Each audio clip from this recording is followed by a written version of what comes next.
Good afternoon. Welcome to this edition of the KTH 910 AM interview of the week here on the Guadalupe Radio Network. We're glad you're listening. Thank you for tuning in. And we like to focus on local Catholic news and information. And we're going to talk about something I don't know if we've talked about before. And if we have, it's been quite a long time. And the topic is Couples for Christ. And this is a fast-growing worldwide lay movement, which is approved by the Vatican. It's also was recognized by St. John Paul II as one of the vital new lay movements in the Church today. The movement began back in the late 1980s in the Philippines, and it's quite young, it's fast-growing, and officially approved by the Vatican. And so we have a local couple to come in here to talk about Couples for Christ, which is very appropriate.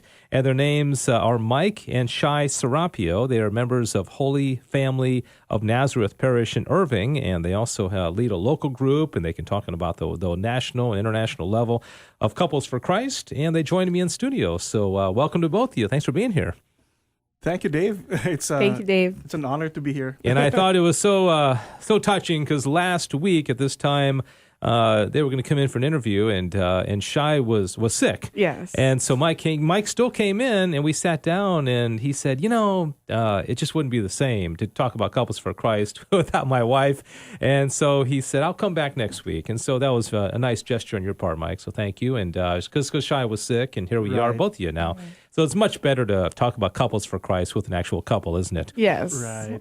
All right. Well, I think it's neat that you two have been involved with Couples for Christ pretty much your whole life. Shay, in your case, going back to when you were ever since I was 7. Yeah, my Okay. parents joined Couples for Christ when I was 7 years old. So as long as I can remember, we have been in ministry. Yeah. So it's really, it's all you've known. I mean, Yes. since you were 7 years old. And Mike, in your case, how long have you been involved? Well, I was not a kid when I joined the ministry. Yeah. I was already in the youth program. But I was, just like Shay, been here ever since I could remember. Mm-hmm. Mm-hmm. Yeah. Yeah. My parents invited his parents.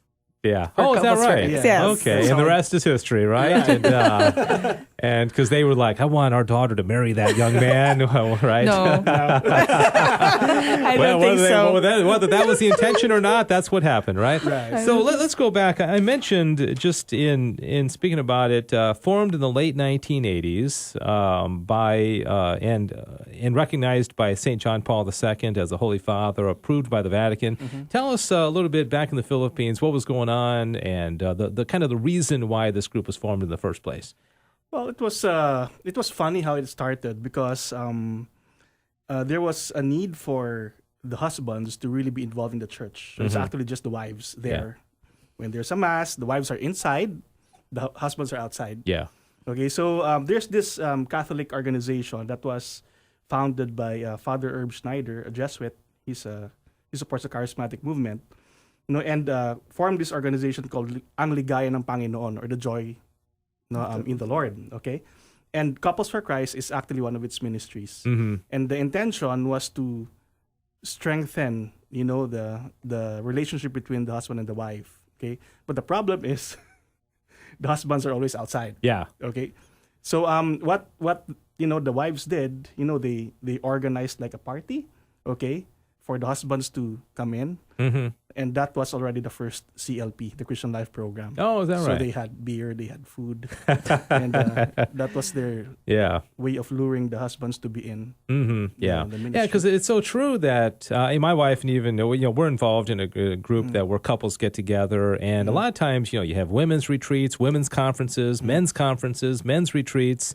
And Shay, there's not always a natural way to bring the couple together because a lot of times we're doing things on our own. That's right. So there's also a need that you need to also strengthen the relationship of couples, and for couples to be with other couples as support groups. Mm-hmm. And at the same time, we can just foster friendship and grow in the Lord together. That's also a different Yeah, so different it's absolutely faithful to the magisterium, approved by the Vatican. So Right. starts off in the Philippines, late 1980s. At that time, they probably were not thinking this is going to become an international movement. So, but when things grow, that means something's going right, and it's appealing to people. So it's now expanded to, gosh, you said how many different countries? 124 countries. 124 countries. So this has appeal. What's on the local level? Y'all are involved at Holy Family Parish. What do y'all do? Monthly or how often do you get together, and what do you do? So we have prayer meetings, in the church. That's where our activities are centralized. And what we do, is because we have formation tracks, for couples, for the youth, for the kids, and for the family ministries. So what we do is we help the parish, in terms of strengthening that sense of family, strengthening the domestic church. Okay, so that's our main objective. We come to the parish, because we want to help the parish strengthen the domestic church. Yeah. So aside from our Couples for Christ activities, we also actively help in the other ministries. Like I help in the choir. Together as husband and wife, we help in the kids' liturgy. That's every third Sunday of the month, and we do that. And some of our members are also involved in as Eucharistic ministers, catechists, and that's how we exist, in the parish. We do not just conduct our CFC activities, but we make sure that we are part of the bigger family. Right, and they'll help the whole parish grow and thrive and be involved in a lot of different parts. And one thing that is unique, I guess, with Couples for Christ is that we strengthen the domestic church. Yeah. So our activities is not just in the parish. We have our own prayer meetings in the homes of our members in Irving. Yeah. So we rotate that, and what we do there, we have Lectio Divina. We share, we worship, basically to strengthen, that sense of domestic church. Yeah, we're talking about Couples for Christ. In studio with me, Mike and Shay Serapio from Holy Family of Nazareth Parish in Irving. And in a moment, we'll find out if there are other groups across the Metroplex, or for those who are listening, the website, couplesforchrist.dfw.org, and also the international website, couplesforchristglobal.org. And Shay, I thought it was interesting before we went on the air and we were all talking, you were the one that was bringing up the fact that this is led by men primarily, Yes. and you were the one that was most defensive of this, saying this is a good thing. We want the men to lead, and then the women can assist and help. And why is that important to you as a woman to see the men taking up leadership roles in Couples for Christ? Because I think that's really what God intended for the family, for the men to lead. And I do believe that as women, we also have our specific roles in the family, but we are honored to also support the men or the fathers in the family, because they also are in charge of taking care and at the same time also providing and pastoring the family. Yeah. And I think that's so beautiful, and I'm sure Mike you'd agree, is that when a woman or our wives allow us to lead, it makes us want to lead more. It makes us want to. I remember when my wife and I were engaged, and the question came up, when you guys come to a decision and you're at loggerheads, how are you going to? Who's going to? How are you going to decide when you're? And my wife said, well, when we come to that, I'll let him decide, because he'll have the best interest of our family. Almost brought me to tears. I mean, I was like, oh my gosh, what a responsibility. It's true. But when we know that the women trust us and will allow us to lead, I think it makes us better husbands and fathers. Right. Yeah. So let's talk about some of the other groups. Kids for Christ. You got Couples for Christ. You got the handmaids And the servants. So a lot of different kind of splinter groups have come out of the original Couples for Christ. Tell us about those. So we call them the family ministries. So since Couples for Christ is a womb-to-tomb ministry, meaning we include everyone. Fetuses for Christ, right? Babies for Christ. We include everyone. There's babies for Christ, really? No. But since they have, ever since in the womb, they already been in the meetings. Yeah, exactly. So they basically just blend in. They're captive, yeah. So we have activities for the kids and for the youth. We have a youth ministry too. And for those who are young professionals, we have the singles ministry. And for those who are like separated, divorced, widowed, we have the handmaids of the Lord for the women and the servants of the Lord for the men. So this family ministries is help to support everyone in the family. Very nice. And I get the impression it's strong here in North Texas. I don't know how the membership is here compared to other parts of the state or the country. Is there other groups besides Holy Family here in North Texas? Or do you have any idea of the number of people here in this metroplex that are involved in Couples for Christ? So we're also in Fort Worth. Okay. Yeah, so we recently got our recognition 2 years ago or last year? Last year, yeah. And we started in St. Bartholomew in Alta Mesa. Okay. So it's a typically new ministry. We're not that many, okay? Around maybe 100 individuals. That includes our kids and youth. Okay. Yeah, so our base parishes for the Diocese of Dallas is Holy Family, and our base parish for Fort Worth, it's St. Bartholomew in Alta Mesa. Okay, so you got one in each diocese. Would the ideal be that another one forms up in McKinney or Plano? That's kind of what you're looking at, right? Maybe one in Grand Prairie okay. So people listening right now, and they're at a different parish, and they're saying, I want to start one of these in our parish. What should they do? Yeah, they just contact us, okay? So go to the website, and just contact us, and we can arrange a meeting with their pastor. So we start off with the parish priest. Yeah. Then we can start from there. Okay, and y'all would be involved in that. And yes. You could visit with these people. And maybe before we finish, if y'all want to give out a phone number or an email address, the website, couplesforchristdfw.org. There's also couplesforchristglobal.org. And I didn't mention that y'all have a daughter, a 6-year-old daughter named Kylie, and as we mentioned at the top, you especially, Shay, were involved since you were 7 years old. I bet the kids love it. Does she? She's got friends through the group. Yeah, she enjoys everywhere. She has friends all over the states, all over the U.S., and she loves the activities because she gets to spend time with the same age group. At the same time, she plays and she learns a lot about Christ. Yeah. So. It's really a joy to have her in the ministry. Fun plus the faith is such a great and she's enjoying the ministry as it goes. So as we go, so we're there meeting as couples and as families, and she also has her thing.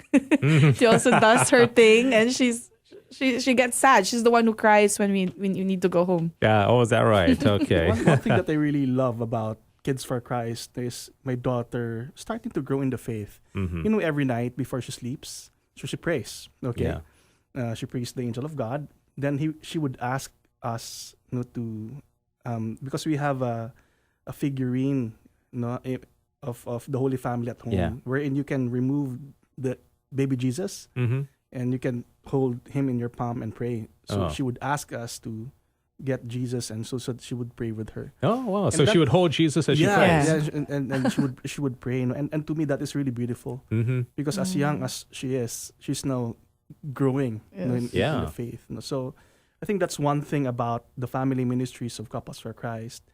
We want to inculcate that that faith as young as they are.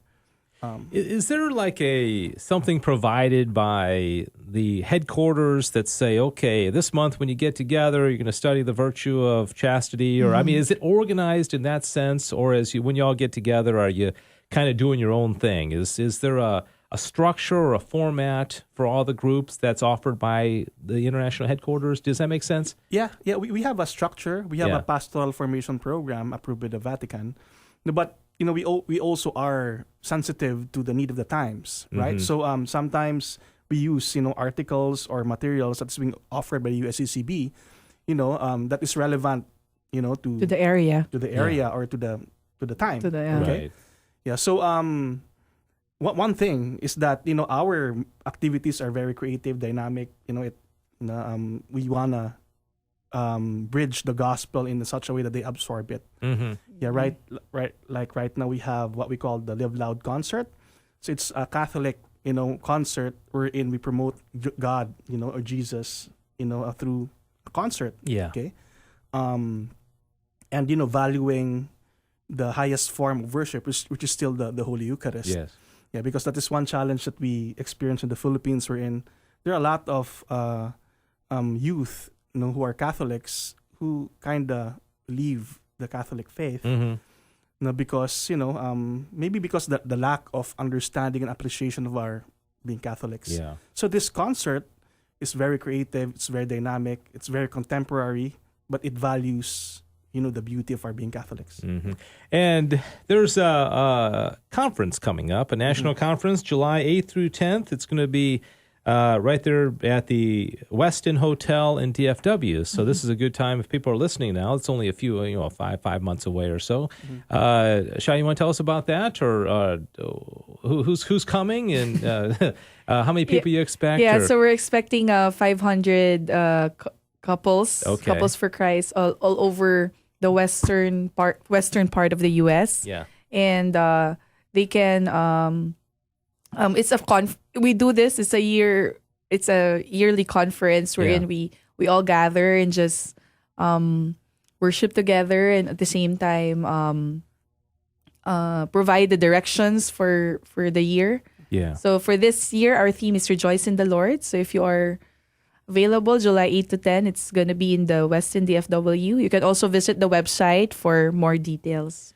Yeah, very good. Anything else you want to add about that, Mike? Yeah, so that is the Rejoice, Pray and Give Thanks. Our theme is actually a response to the year of mercy, okay? Because the Lord is merciful to us, and that's the reason why we are here. So Yeah. that's our response to the year of mercy. So, Yeah, which is interesting because we often think about God having mercy on us, and that's His part. We Right. accept mercy, Right. but how do we respond? We'll respond rejoicingly, because if any of us have experienced God's mercy, that's the first impulse, right? Is to rejoice with that. We are talking. Just have a few minutes remaining. Mike and Shay Serapio from Holy Family of Nazareth Parish joining me in studio for this interview of the week, and we are talking about Couples for Christ. Check them out online. Couples for Christ. DFW.org, and also couplesforchristglobal.org is the international website. The national conference is going to be July 8th through the 10th at the Westin Hotel and at DFW Airport. And I think you mentioned about the Eucharist, the Mass being the high point of our faith, but my experience has been I got to word this right, because not to diminish the Mass at all, but if that's all we're doing as a family and we're just going to Mass once a week, that's great, and that's the high point. But there's so much more. And this is something where families, of course, that's the most important thing we do all week, but this is something extra that we can do throughout the week or throughout the month and get the kids engaged, having fun. And maybe you can talk about what impact has it had on your marriage itself. You guys have been married for 8 years now, been involved in this the whole time. So how has it helped your marriage? It's really great. I really believe that for marriage to work, Jesus has to be in the center. We have a lot of friends who are our age, separating and all of this stuff. And I'm not saying that they're bad couples, but I think because the grace of God is not there, or Jesus is not at the center. So it helped us, in our relationship. We are two different individuals, different families. I'm an outdoor guy. She's an indoor person. Before I got my CPAP, I used to snore, and she could not, handle that. I found myself, And I think those are grounds for divorce. But what y'all don't know is that in 2 days I am getting fitted for a CPAP. I mean, seriously. Oh, okay, yeah. but that's a whole different conversation. Okay, Right, so right. my wife has not filed for divorce yet, but I understand. Yes. But So me, as a husband, it really helps me a lot, to really lead my family. Yeah. Okay, because of having Jesus at the center. Yeah. And I mentioned earlier about Mark Drogen, about the Saint Joseph, Yeah. his importance in leading the family. So, as a father, Couples for Christ has really helped me a lot, because I learned this from my parents who were Couples for Christ. And one thing that I really value about my parents' experience is that, despite of all of the troubles and hardships and difficulties and differences that they had, they never gave up on each other. Mm-hmm. And that's why I'm here. Yeah. That's how it Amen. is. Beautiful. Shay, I'll give you the last word. Yeah, I think that's a value of also Couples for Christ, because we strengthen the domestic church. We're in our homes like 7 days a week, 24/7. We come to church 1 hour every Sunday. So the difference there is that we can bring Christ in the church in our own homes. Yeah. So Amen. Well, I hope people listening will visit the website and consider getting involved and just see if this is right for you. And if you have time for this, couplesforchrist.dfw.org or couplesforchristglobal.org. Those are the two websites you can visit. I've been speaking to Mike and Shay Serapio, and they are from Holy Family of Nazareth Parish in Irving. That's kind of the Dallas hub. And then I think you said, was it St. Bartholomew? St. Bartholomew in Fort Worth as well. And do you want to give out any contact information about the two of you in case somebody wants to contact you directly, or is it on the website? It's on the website. Okay. Couplesforchristdfw.org. Yeah, it's there. Okay, very good. Well, thanks again for coming to the studio. Glad you're healthy, Shay. And thank you. Thanks Thank you for waiting for me. Oh, yeah, that's right. It was worth the wait, wasn't it? It would have been the same just with Mike, you know? Thanks, Diane Xavier, for her work behind the scenes in producing this program. And, Mark Drogan actually was the one that reached out to me and said, hey, you got to speak to my friend Mike and his wife, Shay. And thanks for Mark for doing that. And if you have an idea for this show, by all means, contact me. And if it's local and it's Catholic, we'd love to talk to you and find out how your group or apostolate is helping to build up the body of Christ. You can email me, davepalmer@grnonline.com. And who knows, you'll be sitting in these same seats right here like Mike and Shay are, and we'll be talking about your group. So thank you so much for listening. Thanks again to you too, and for Diane. And we'll see you next time for the next interview of the week here on the Guadalupe Radio Network.